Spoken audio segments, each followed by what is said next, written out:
Thank you. All right. Thank you, Thank you, Hirano-sensei, for your valuable time. Please do. I'm sure pretty much everybody knows about you here, so but I would still like them to hear from you, your introduction. Okay. Hi, I'm Masao Hirano. I'm currently actually the professor at the Wasedda Business School, but I'm not entirely academic person, so my basically business person is still half my time is spending on teaching, but half the time I'm spending on a lot of investment activities and daytime in VC and private equities. And my entire career also starting from business, and I've been a long-term consultant at McKinsey. Then I moved to the private equity space, and I have a multi-year stint there. And I came to Wasedda 10 years ago. So it's primary business, and particularly the investment. That's my background. But you forgot that you were also an engineer. Oh yes, right. My background is very important. Chemical engineering. Chemical engineering. A chemical engineering turned consultant turned business school teacher. So yeah, that's basically which I didn't expect at all. Yeah. Sounds right. Yeah. Sounds right? Yeah. Okay, good. So what Hirano-sensei is not saying, and is very humble, is that he was head of McKinsey for 20 years in Japan. So he has actually been working at the forefront of corp innovation since the time open innovation was invented. So Hirano-sensei, what do you think? What has happened to open innovation? Why has it not delivered the promise of what it was supposed to be? As Sandeep said, I've been serving Japanese clients for 20 years as a consultant, and I've tried to make them transform and change. But it's really taking time, and the company not necessarily moving fast enough. Then I moved to a private equities and trying to become then an owner of the company. Then you can see some movement inside. But what you need is a real leadership and governance to make a change. And open innovation is also important. But most of the public large corporates think open innovation is sort of trend. And if I be okay to be cynical enough, they are doing it as a sort of trends and fashion, and also pretending they're doing the open innovation, but actually they are not that serious to do it. But rather, open innovation initiatives as well as the CVC, corporate venture capital, they probably most of the large corporates have their internal CVC capabilities, but that's not really for seeking for open innovation. It's really, if I can be really cynical, sort of a trend recruiting, and again sort of creating the theaters, and I'm doing it and so forth. But most of the innovations they're still sticking with their internal R&D and the product development capability. So that's a sort of mindset and structure. So I know we had a long discussion on this. You do believe that the Japanese corporates mostly focus on technology first, business second. Mm-hmm. So can you just expand on that, please? Well, yeah, that's actually the kind of success formula during the 20th century, particularly after the war. And Japan has been particularly successful in sort of manufacturing sectors based on the engineering sort of prowess they have. And they do have that kind of a success experience. And also the people, the senior people, still have that kind of memories. And also the engineers are so proud about their internal capability and so forth. So they think that they can do mostly by themselves. So those kind of inward-oriented mindset, and also the accumulation of success experiences, that actually make a lot of hindrance to do an open innovation. That's one reason.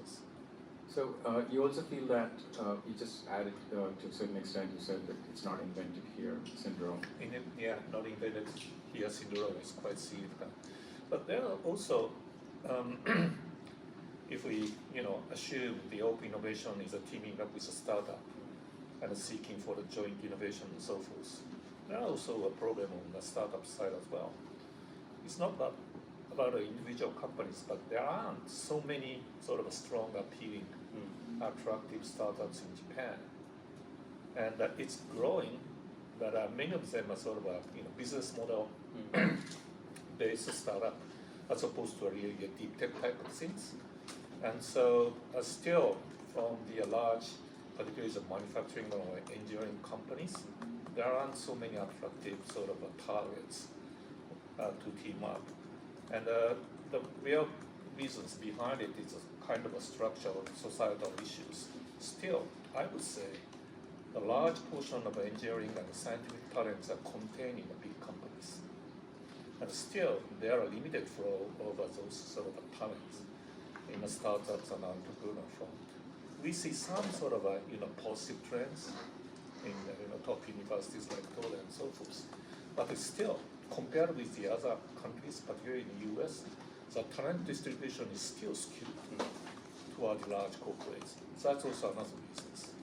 So therefore, for any large corporate to be aggressive and serious about the open innovation and seeking for the innovation seeds outside themselves, they need to really explore the outside Japan opportunities, and that's probably where you can also help.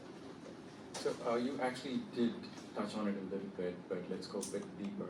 Do you think that the culture and the people aspect of the Japanese corporates is limiting, and that changing that is not going to be overnight, and it probably has to come from academia first, and then with the right amount of government push. So in your opinion, you teach at Wasedda, you teach business school. How has things changed from the time that Wasedda potentially was teaching business leaders, let's say a decade ago, to how it is being taught today? Well, actually, I see the changes in the mindset of younger talents, of course, and the people coming to a business school like ours have a sense of kind of urgency and a sense of ownership about themselves. And that's a sort of a new mindset and positive mindset we are seeing. And therefore, and also there was more university-born startups and so forth in Japan. And there are many people not joining the large corporates, not joining the government organizations, but starting companies or joining startups. That's a positive trend. The problem is still the quantity, the size of the people going there, the size of people coming to business school and trying to really build a sort of a new business and starting new things and so forth. Still, it's quite limited. And I like their notion that in the first presentation, you think you are climbing, but if you are not climbing fast enough, actually you are sinking, right? Yeah, that's exactly right. That's what's going on. Right. So still, I think they are thinking, particularly the senior people in a large corporation, doing the right things right, and they are moving forward. But the world is moving faster. That's why that's the situation. So that kind of brings me to the next question. Yeah. If you look at how innovation happens in the US, I'm not saying that's the only place that happens, but it's been successful much more than any other country. Innovation happens by collaboration. Yeah. Not only between corporations, but also between universities. Stanford will work with Berkeley. Berkeley will work with MIT. It doesn't happen in Japan, right? It's siloed in. Osaka University won't work with Kyoto University. Kyoto won't work with Todai. Why is that? Where did that come from? I mean the university and university collaboration. Collaboration. Oh, there's a strong rivalry between. But rivalry is great. But in the interest of collaboration and innovation, why don't they actually work with each other? Why do they silo each other the way? Well, I don't think it's necessarily a big silo, organizational silo, or institutional silo between them, because the scientists are pretty much connected at the academic association and so forth. And they often, move the university to universities. So I would say there would be reasonable amount of networking among the scientists and the researchers in universities. The problem is how many of them are really thinking to commercialize their sort of science and so forth. And that's why, then a large university started also the university venture capitals like UTEX or Kyoto University VCs and so forth, and trying to not only to provide capital, but also the business talents, and the most important thing is how they can actually encourage those academic talents to also be more aggressive about their commercialization, about their technologies. So again, it's a real mindset change needed, as opposed to simple process and structure, and that takes time. That actually leads me to the next question, which is a fully loaded question. In the last 5 years, the Japanese government has been investing heavily in building the ecosystem. We haven't seen any results. When we started 5 years ago, they were promising like 10 unicorns, 10, 20 unicorns, one decacorn, whatever.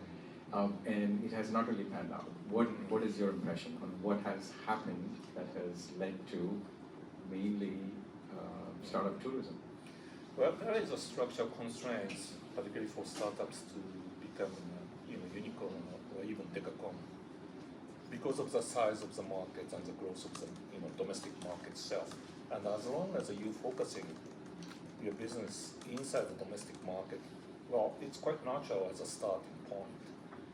But the important thing is how fast you can aspire to go global and go outside of so-called born global mindset. And that is also somewhat missing.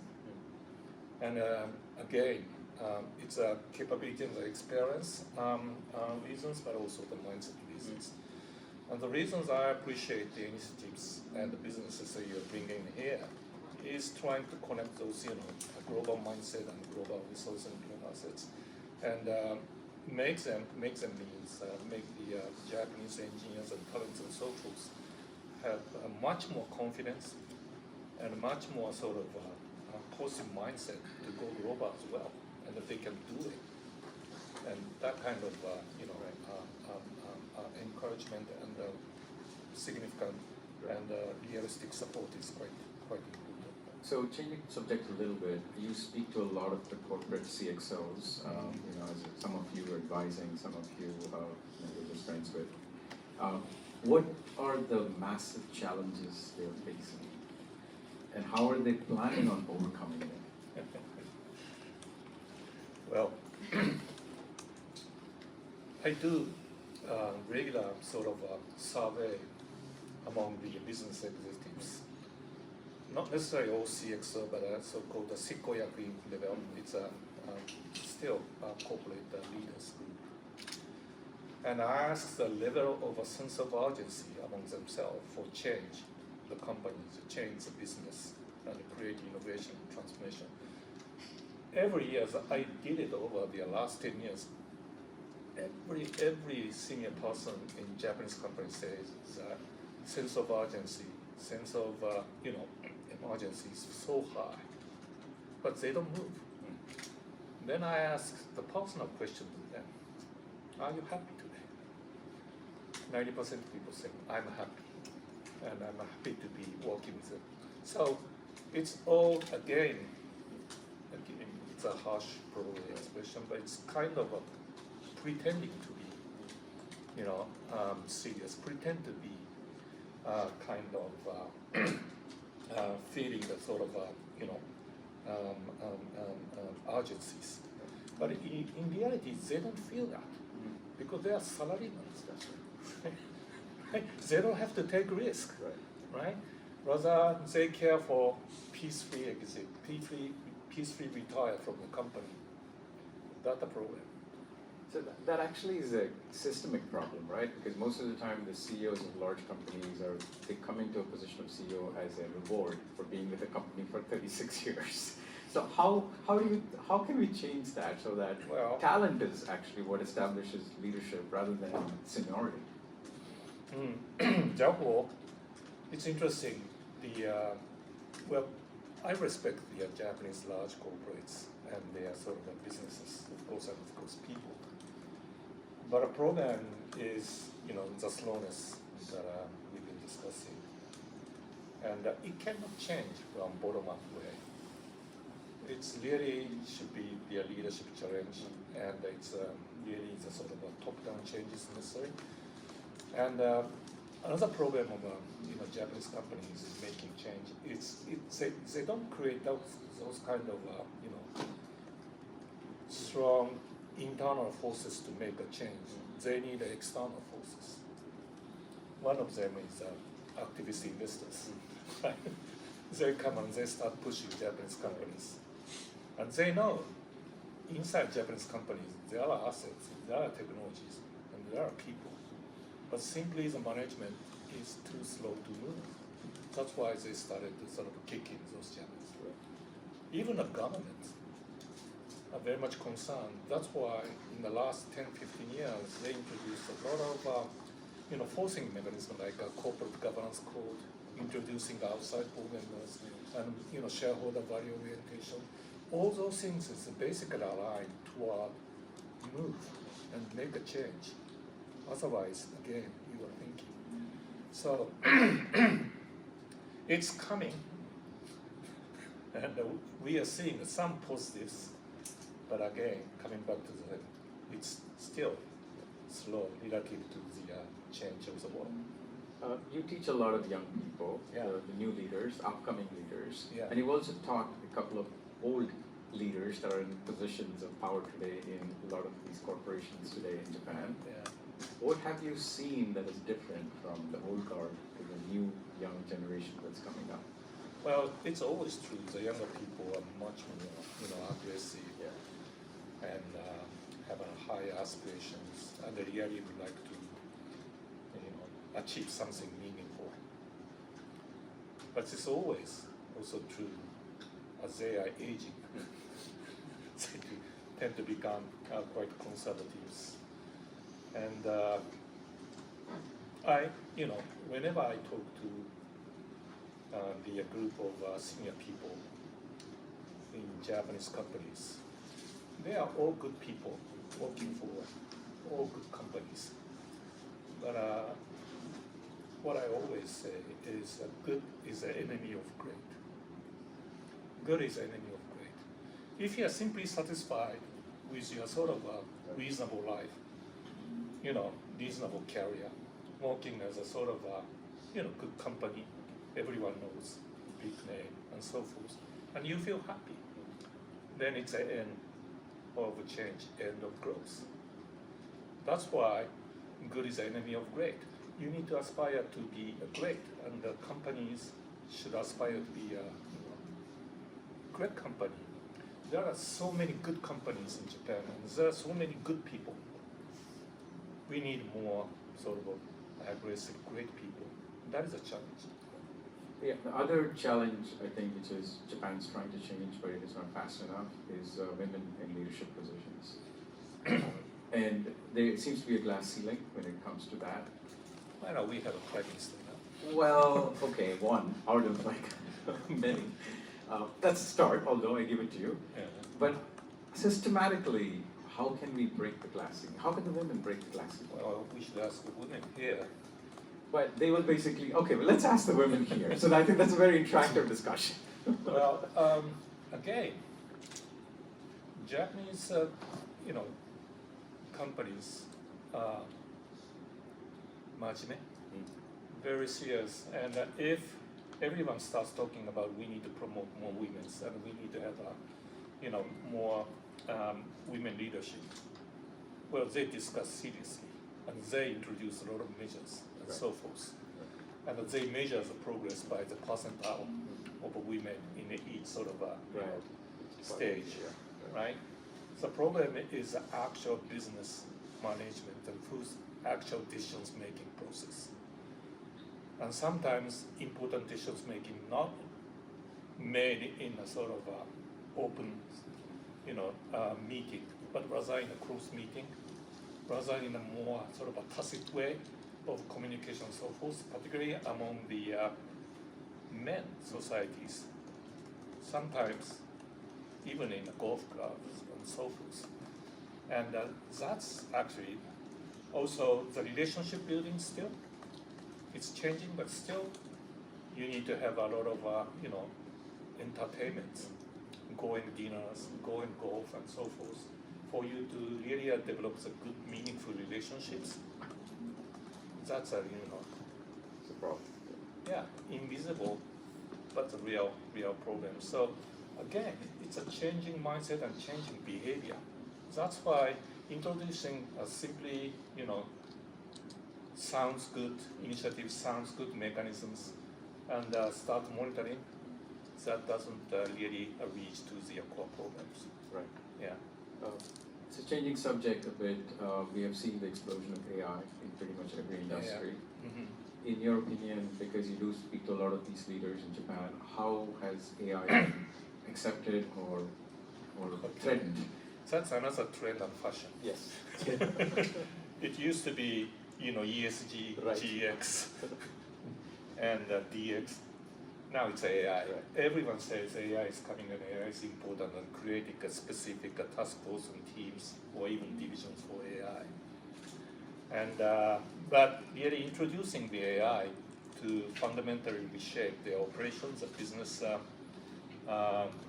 process and so forth. It's like an entire DX process is taking time and so forth.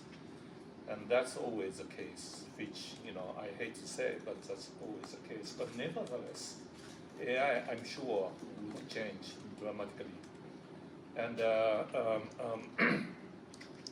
I think AI, particularly the white-collar jobs, it would enhance the productivity of white-collar jobs, not only 10 times, 100 times, or even 1,000 times more. Meaning, as an entire society, entire country, to maintain the current sort of, quality of life, maintain the current GDP, we can do it by 1/10 or 1/100 of people that, right?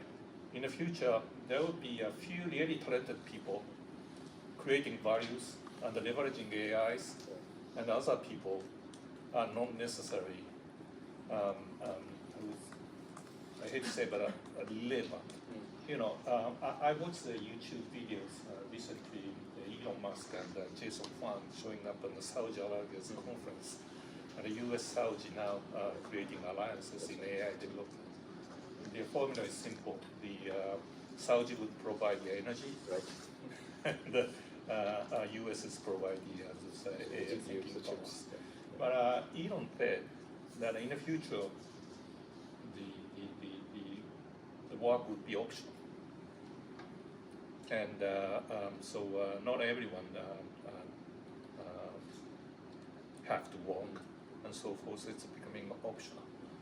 Well, maybe that's probably 20, 30 years down the road. But the Japanese corporates, there's a huge pool of white collars and doing a lot of processing and communication and so forth.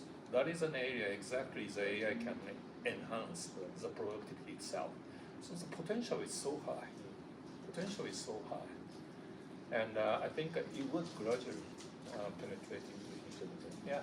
So I think it would come, but again, in the Japanese pace. Yes, of course, 5 years from now. Right. So the other question I have, which again changing subject a bit, is that we used to see a lot of subpar IPOs in Japan. IPOs? Yes. Yeah. Mainly because Japanese companies or startups can't raise Series B, C, beyond, in most cases. And that seems to be now being tapped, as in they get delisted if it is not performing, because there are a lot of penny stocks in the Japanese right? Yeah. So is that a good thing or is it a bad thing? It's a bad thing. Well, we still have some sort of belief becoming public company is a goal and a good things, right? There are interesting sort of data. The number of public company in the US is reducing quite significantly. Also, the European companies are now, much more choosing to be a private. It's only Japan as a major sort of country that sees the climbing number of public companies. So there are still some sort of bias toward the IPO, and being a public company would be a very important achievement. And that should be also changed. And again, the initiative was taking place by the government and TSE, and imposing the sort of a limitation on the minimum size of IPO, which is 100 oku yen, 100 oku yen. And by creating that kind of forcing mechanism, otherwise, again, there are so many startups still. I guess it's okay. It's naive, but it's okay to try to be a public company. But making small IPO wouldn't help much, because it's a sort of a bunch of a sub-skill Right. companies, and you need a scale. Right. You need to scale, and the scaling is a big issue. So I think in the same category, there is another asset in the startups area. They're called zombies, which is basically grant zombies. They Yeah. go from grant to grant to grant and never Yeah. monetize. Yeah. And they basically, the Japanese government just basically keeps giving these startups grants, one after the other. How do you think, what can be done to change the mindset of these startups to stop being grant oriented rather than start to really look at how to be. Oh, you mean the zombie startups? Yes. Yeah. So again, those are kind of creating a clear sort of lines of the minimum size to be listed in the exchange would help them really think how actually they can create more shareholders value and improve their stock market performance and so forth, and achieving their higher market cap. That would force, and the government, on the one hand, they are introducing those forcing mechanisms for companies to grow. On the other hand, you're right, they are subsidizing a lot. That's right. So it's a kind of contradictory measures. But there is also a strong camp in the Japanese government that we need to really, foster more startups and help the startups to be, successful. Right. So they provide a lot of grants and other sort of supporting mechanism and so forth. Right? But that's actually doesn't help much. Right. Because of the zombie issues, right? And actually, there's another third aspect which I've actually faced myself personally because I raised money in Japan from Japanese venture capitals, mainly from the CVCs and stuff like that. Not all of them, but a few of them. There is also this fear of not letting the startup expand out of Japan because the CVCs in Japan will lose control over the startup. And I've seen that from the time that I raised money. Yeah. And I keep seeing it even now. In fact, we encountered quite a few in our Osaka, Kansai area. Is that right? Startups, yeah. My observation is different. Yeah. The CVC people really do not want to take a sort of a lead positions and lead the control of the invested startup. It's usually the sort of IVC, independent venture capital people are taking a lead and so forth. And the CVC is much more sort of a passive attitude in terms of investing in the startup and so forth. And going global, going outside Japan, well, actually that's a good thing, right? And it should be constrained by simply the concern of the governance by the investor side. So if that's the case, it's a big issue, I guess. Yeah. We shouldn't, restrain the entrepreneur's mindset. That's right. Really, hoping to go global, go outside, and that is important for you to become the unicorns and unicorns and so forth. So that's an important part. So I don't want to hog all the Hirano Sensei's time, so I just want to open up for some questions, and I'm sure that you guys have been listening to it. So any questions to Hirano Sensei that you want to ask that I haven't asked? Okay, Yeah. Okay. Hirano Sensei, amazing. I mean, great points. My question is, my sense. So I've been coming to Japan for 20 years. Done business here. Now I moved to Tokyo because I sensed on the top-down level that Japan is changing, really changing now. Like I say, Japan is back, right? I mean, people still don't know, but for me, it's very clear. However, on the entrepreneur level, I think there's still a lot of education to be done because most people don't know the rules of the global game, right? They don't know, how to raise money in a way that's sustainable and etc. So what has been done to foster this bottom-up approach? Because at the end of the day, man, the entrepreneurs are the heroes, and they are the ones that sacrificed their lives and started to change things. This happened in Japan. The top companies in Japan were founded by amazing entrepreneurs from Sony to all others. So, but it seems that this was lost for a couple of decades, right? So, in your view, that you are seeing the 30,000 feet view of the market, I mean, what do you think could be done? Besides, of course, VCs doing their jobs and accelerators doing their jobs, but I mean, what else can be done? To go back to the Japan of the 70s and 80s on the entrepreneur level. Entrepreneur level? Yes. Well, there should be multiple layers initiatives and activities needed. One is, of course, education. And today, in major universities, I think there are many classes teaching about entrepreneurship and so forth. And the younger generation, they are much more interested in those entrepreneurial sort of activities and joining the sort of startup companies. And I see some trends, particularly in a good school. So that's a positive trend, but as I said, as a share size, it's still very small. quite limited. And also, those youngsters' mindset is limited not only by their sort of internal thinking, their parents' thinking is also quite significant. And the parents really are looking to their children to have a safe life. Going to a Daibatsu or right? Daibatsu. And working for big name companies as opposed to unknown startup and so forth.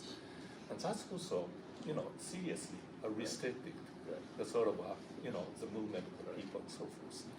In the corporate level, nevertheless, I see some positive initiatives. Like you can do additional job outside your company and trying to explain myself. It's again a safer way to encourage those corporate people to do something new. And then once they feel comfortable and feel the momentum, they can move. Right.